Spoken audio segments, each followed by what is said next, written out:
किसी भी प्रदोष के दिन, प्रदोष काल में एक बार लगा दे, उसके बाद में अपनी कामना कर कर बेलपत्री एक छोटा सा उपाय अवश्य करिएगा। अगर बच्चे कोई एग्जाम में बैठ रहे हैं या कंपटीशन एग्जाम है या नौकरी के लिए अप्लाई कर रहे हो, मान लो 4-6 महीने से बैठे हो, 8 महीने से बैठे हो, सर्विस नहीं है, नौकरी नहीं है, तो एक छोटा सा उपाय अवश्य करिएगा शिव महापुराण का।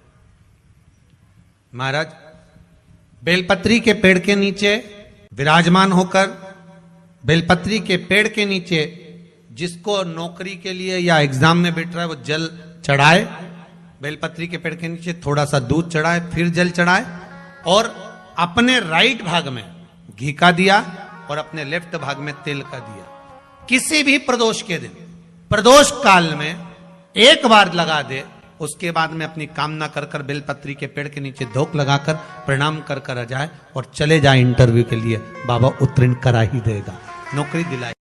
जिस दिन रविवार की प्रदोष पड़े उस दिन एक लाल वस्त्र में पीली सरसों रखकर और उसके अंतर्गत कुछ भी, एक या तो बमूल का कांटा ना मिले तो गुलाब का कांटा ही उसके अंतर्गत रख लीजिए। और मान लो कोई काम ऐसा है कि उसमें पैसा तुम्हारा आ ही नहीं रहा, बहुत घाटे पर घाटा जा रहा है, नुकसान बहुत हो रहा है और कोई काम हो ही नहीं रहा, तो महाराज जिस दिन रविवार की प्रदोष पड़े उस दिन एक लाल वस्त्र में पीली सरसों रखकर और उसके अंतर्गत कुछ भी, एक या तो बमूल का कांटा ना मिले तो गुलाब का कांटा ही उसके अंतर्गत रख लीजिए और उसको शिव मंदिर का स्मरण कराकर शंकर भगवान का नाम लेकर रू भैरव, कौन सा भैरव है उसकी भी कथा भी आने वाली है। ये दारुक नाम के राक्षस का संहार करने के लिए जब माता अवतार लेगी तब शंकर भगवान बच्चे का रूप रखकर रोएंगे, तो शिव जी का एक नाम होगा रू भैरव। ये भैरव कहां पर रहता है तो कहा ये शमशान में रहता है। कहां रहता है ये भैरव? शंकर का जो एक अवतार है रू भैरव, ये भैरव अवतार शमशान में रहता है। तो इस भैरव का काम क्या है तो कहा शमशान में, शमशान की जो अग्नि होती है भले की लकड़ी रहे, भले उसमें कोई पदार्थ डाले ना डाले, थोड़ी देर में वो अग्नि रू आवाज, हल्की सी शमशान की जो अग्नि जलती है उसमें एक आवाज आती है। आप ऐसे कोई अग्नि जलाएंगे ना उसमें आवाज नहीं आई, ध्यान देना। हमारे शमशान में अगर जो लोग गए होंगे मुर्दा जलाने के लिए, तो अगर वो एकांत में बैठेंगे तो उसमें से एक आवाज आती है रू रू रू। तो शिव पुराण कह रही है कि उस सरसों को, कांटे को रूरू भैरव का नाम लेकर जिस व्यापार जो नहीं चल रहा है, दुकान जो नहीं चल रही है, उस दुकान के सामने, उस व्यापार के सम्मुख में उसको जला दिया जाता है। यह करा जाता है रवि प्रदोष के लिए। महाराज कौन से प्रदोष? रवि प्रदोष के, जो सुख का भान कराती है, व्यापार की उन्नति के लिए, समृद्धि के लिए, लक्ष्मी के लिए इसका प्रयोग किया जाता है। तो यहां पर दारुक नाम का जो असुर है, दारुक नाम का जो राक्षस है, उसका एक ही कहना है कि मैं मरूं, मना नहीं है ब्रह्मदेव पर, वो मरने का। नंदी का एक पांव जो ऊपर होता है, आप लोग दर्शन करे होंगे शंकर जी के मंदिर में नंदी के, तो नंदी का एक पांव उठा हुआ होता है, एक पांव नीचा की ओर होता है। हड्डी से जुड़ा हुआ रोग, नेत्रों से जुड़ा हुआ, मस्तिष्क से जुड़ा हुआ कोई रोग रहता है तो एक नीले कलर का फूल आता है महाराज, उस फूल में हल्दी डालकर गुरुवार का प्रदोष पड़ने पर जो नंदी के पांव के पास समर्पित कर देता है महाराज, उसका रोग धीरे धीरे समाप्त होने लगता है। लिंग पुराण कहती है कि नंदीश्वर भगवान के सामने जो पुष्प समर्पित करा जाता है उसको, ये तो लिखा था स्कंद पुराण और शिव पुराण, लिंग पुराण कहती है जो फूल आपने समर्पित करा उसको लाकर पानी की बाल्टी में डालकर आप स्नान भी कर सकते हो, उससे भी हड्डी के जितने रोग होते हैं उसमें आराम लगने लगता है। जैसे कहीं शरीर नहीं चल रहा, हाथ झुन्न पड़ रहा है, हाथ काम नहीं कर रहा, हाथ में झुंझुनी आ रही है, कंपन आ रहा है, जैसे मान लो कोई काम, चाहे वो शनिचरी प्रदोष हो, चाहे रविवार की हो, सोमवार की हो, मंगल की हो, बुधवार की हो, गुरुवार की हो, शुक्रवार की हो, शनिवार की हो, कोई भी वार की हो, प्रदोष, प्रदोष काल में शाम का समय सूर्य डूब रहा हो, बस डूबा ही हो, और उस समय पर केवल 3 दिन ऐसे रहेंगे, 3 बार ऐसे रहेंगे, 3 तिथियां ऐसी रहेंगी, 3 समय ऐसा रहेगा जिस समय पर तेरे द्वारा निर्मित शूल को भी शिव धारण करेगा और जगत का कल्याण करेगा। 3 दिन, 3 तिथियां, 3 बार, 3 नक्षत्र, 3 घड़ी, 3 पल,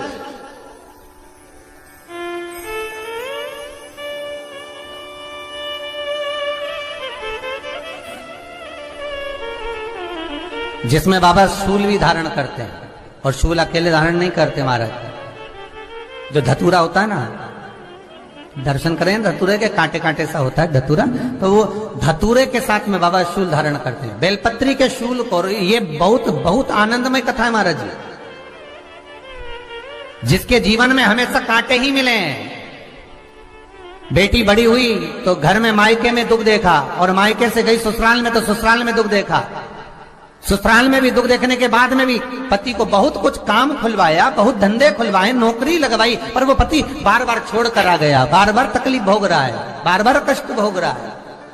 फिर थोड़े दिन काम करता है, थोड़े दिन छूट जाता है, फिर व्यापार में बढ़ता है, फिर छूट जाता है, फिर कोई दुकान खुलवाई, थोड़े दिन अच्छी चली, फिर वापस वहीं घर पर आकर बैठ गया। अर्थात उसके जीवन में वो शूलता चल रही है।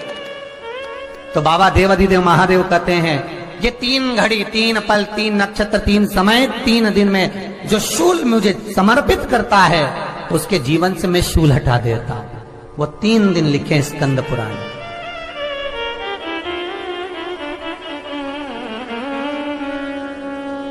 महाराज बैसाख महीने में जो प्रदोष आती है, बैसाख के महीने में बहुत ध्यान से सुनना भाई, जो अपनी जिंदगी से बहुत तंग आ गए हो, परेशान हो गए हो, कष्टमय जीवन जी रहे हो, बहुत दुखी हो गए हो, उनके लिए ये स्कंद पुराण का चरित्र फिर मिले ना मिले, आप प्रेम से सुन लो भाव से।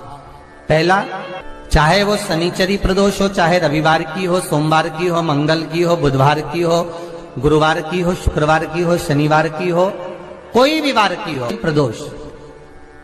प्रदोष काल में शाम का समय सूर्य डूब रहा हो, बस डूबा ही हो, और उस समय पर सूर्य के डूबन के तुरंत बाद बाबा को धतूरे के साथ में बेलपत्री ना चढ़ाते हुए बेलपत्री के वृक्ष के 7 कांटे बाबा के शिवलिंग पर समर्पित करे जाते हैं महाराज, अपनी जिंदगी में अड़चनों को हटाने के लिए। फिर आप जिस व्यापार में उतरे, जिस व्यवसाय में उतरे, जिस नौकरी में उतरे, आप दिल से करें, आपको तरक्की मिलेगी। आप हार नहीं सकते, नीचे नहीं आ सकते, उन्नति पर ही चढ़ेंगे। एक वैशाख मास की प्रदोष, दूसरा शिवरात्रि के दिन मध्याह्न का समय। महाराज जो बड़ी शिवरात्रि होती है माघ की, बड़ी शिवरात्रि के अंतर्गत मध्याह्न का समय, दोपहर के ठीक 12 बजे, चाहे फिर वो कोई भी दिन हो महाराज, शिवरात्रि जिस दिन पड़ रही हो,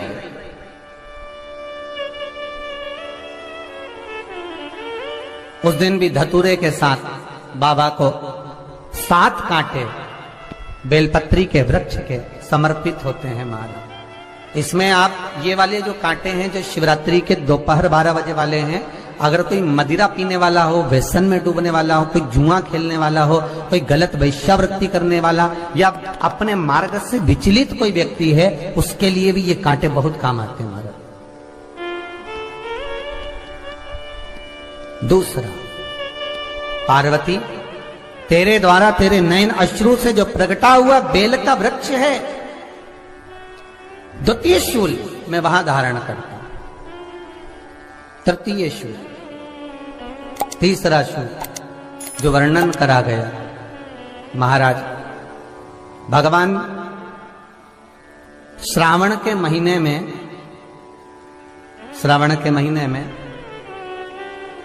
जो भी दूसरा सोमवार पड़े, जो भी पड़े, श्रावण के महीने का दूसरा सोमवार, आप सबको पहले भी श्रावण के महीने में जो कथा कही उसका व्याख्यान वर्णन करा कि श्रावण का महीने का महत्व क्या है, वो भी आपको ऑनलाइन कथा में आप लोग सुन चुके हैं, लाइव कथा में श्रावण का पूरा महत्व बताया था कि श्रावण के महीने में शंकर भगवान को पूरा लेखा जोखा का भार प्रदान किया गया था। दूसरा सोमवार, श्रावण के महीने का जो दूसरा सोमवार होता है, उस दूसरे सोमवार में रात्रि के समय पर, अर्थात शास्त्र अब घड़ी और पल का स्मरण करेंगे तो रात्रि के बजेंगे 10 से 12 बजे महाराज, 10 से 12 के बीच में धतूरे के साथ बाबा को शूल समर्पित होता है महाराज।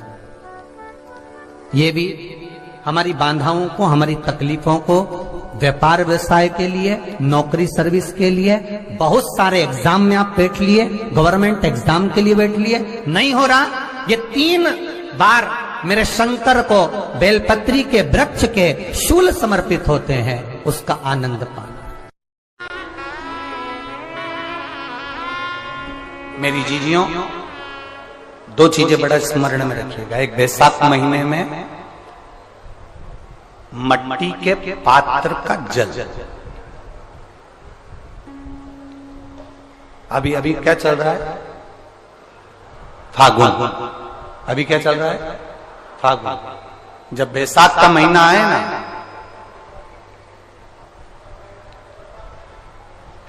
जितने यहां बैठे और जितने आस्था चैनल पर सुन रहे और जितने फेसबुक यूट्यूब पर कथा श्रवण कर रहे, जितने मोबाइलों पर देख रहे हैं, प्रयास करना, बैसाख के महीने में मिट्टी के पात्र में जो रात्रि भर जल रखा हो, मिट्टी के पात्र में, अगर आपके पास में घड़ा हो, हंडा हो, नी हो, तो दिया हो, दीपक हो, कुल्लड़ हो, कोई भी तुम्हारे पास में जो मिट्टी का पात्र, उसमें जल भरना। वो जल बैसाख के महीने की किसी भी सोमवार के दिन, किसी भी सोमवार के दिन, बैसाख महीने या किसी प्रदोष के दिन या बैसाख महीने के शिवरात्रि के दिन, वो मिट्टी के पात्र का जल अपने घर के प्रत्येक व्यक्ति का स्पर्श कराकर उस मिट्टी के पात्र के जल को तांबे के पात्र में डाल लीजिए और घर के प्रत्येक व्यक्ति का स्पर्श करा लीजिए और शंकर भगवान पर कुंदकेश्वर महादेव के नाम से समर्पित करिए। कुंदकेश्वर महादेव।